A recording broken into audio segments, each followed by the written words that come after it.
Anima buz legeyonim. Mes chers amis, Tehillim, Tzedaka, particulièrement, c'est Erev Shabbat, le dernier Shabbat de cette année. Vous vous rendez compte? Une année extraordinaire qui est déjà passée. Mais espérons que ce ne sera pas seulement le dernier Shabbat de cette année, mais plutôt ce sera le premier Shabbat déjà dans la Goula, où nous allons tous nous retrouver ensemble, tous ensemble au Beth Amikdash. Ne vous en faites pas, il y aura de la place pour tout le monde. D'ailleurs, parmi les miracles qu'il y a eu au temps du Beth Amikdash, que personne ne s'est plaint qu'il n'y a pas assez de place. Miraculeusement, il y avait de la place. Et plus que cela, miraculeusement, personne ne s'est plaint. Alors on ne va pas se plaindre. Alors donnons de la tzedaka, donnons tous ensemble, puisque mitzvah qu'on fait ensemble a un pouvoir extraordinaire. Vous savez, ces jours-ci, il y a une histoire qui circule sur le réseau social intérieur de la communauté juive. Une histoire du Holocauste. Une belle histoire. Personnellement, elle résonne, puisque mon beau-père, Alav Shalom, de qui on a eu le Yortzeit il y a quelques jours, il faisait part de ce groupe d'enfants. Et je m'explique. Durant l'Holocauste, l'Angleterre, à un certain moment, a accepté environ 10 000 réfugiés jeunes enfants de l'Allemagne, de l'Autriche, de la Tchécoslovaquie. Et comme je disais, mon beau-père, il était parmi ces enfants. Plus tard, l'Angleterre les ont renvoyés. Il est arrivé ici dans un camp de prisonniers au Canada. Et le rabbi précédent était celui qui a arrangé pour qu'ils soient libérés. Et, comme on dit en anglais, the rest is history, j'ai eu le mérite de marier sa fille, une de ses filles. Il avait toujours cette approche de trouver la lumière dans l'obscurité.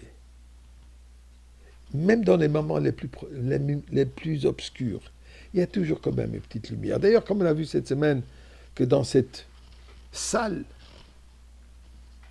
obscure, Nations Unies, une lumière qui est arrivée d'Argentine, qui a brillé. Et voilà l'histoire. Parmi ces dizaines de milliers d'enfants qui étaient éparpillés un peu partout, chez les familles, dans des écoles, dans des centres d'hébergement, etc., même sur des fermes, un petit jeune garçon au nom de Berlgartner, origine allemande, qui est parmi les enfants.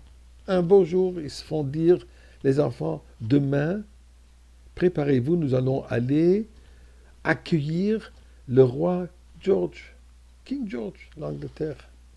Il va passer ici en voiture et nous aurons le mérite de l'accueillir. D'ailleurs, la halakha de dire que quand on voit un roi, il y a une bracha à faire, une bénédiction particulière, même si le roi n'est pas juif. Berl se prépare et il a une idée en tête, ne partage avec personne. Il est parmi les milliers de personnes qui attendent de voir ce défilé de roi avec tout son entourage de passé. Barricades, des polices. Je suppose qu'il n'y avait pas la même sorte de sécurité que comme nous connaissons aujourd'hui avec chaque moindre événement, mais quand même une sécurité assez sérieuse.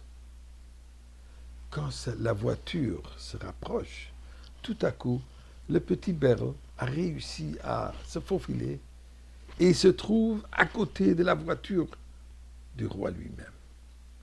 Et il dit à voix haute, « Je voudrais vous parler, cher roi. » Bien sûr que les gens, ils voulaient la sécurité autour, voulaient l'enlever, voulaient le repousser, le retenir. Mais là, le roi qui a entendu a ouvert la porte. Il dit, faites-le venir. Qu'est-ce qu'il y a, mon petit? Qu'est-ce que je peux faire pour toi? Alors Berl lui dit, écoute, je vais d'abord remercier du fond du cœur le roi et l'Angleterre qui m'ont donné l'opportunité de sauver ma vie, de me réfugier ici, loin de nazis et marchemans. Mais je suis extrêmement inquiet pour mes parents. Malheureusement, mes parents sont restés en Allemagne et je suis inquiet pour eux. Le roi demande, et qui sont tes parents? Il demande parmi son entourage de prendre les détails, le nom des parents, l'adresse où ils se trouvent. Et voilà. Berl, bien sûr, il s'est fait rattraper, il s'est fait remettre parmi la foule. Mais il s'avère que 3 semaines plus tard, le directeur du centre où Berl se trouve dit « J'ai une surprise pour toi, mon Berl. » Et voilà qu'il rencontre ses parents. Effectivement, le roi, il les a sauvés. Ce message est tellement pertinent pour ces jours-ci, avant Rosh Hashanah, où le roi, nous allons accueillir le roi. Alors on a besoin juste que de se rapprocher de lui. Et là, le roi nous écoute. Alors prions le roi,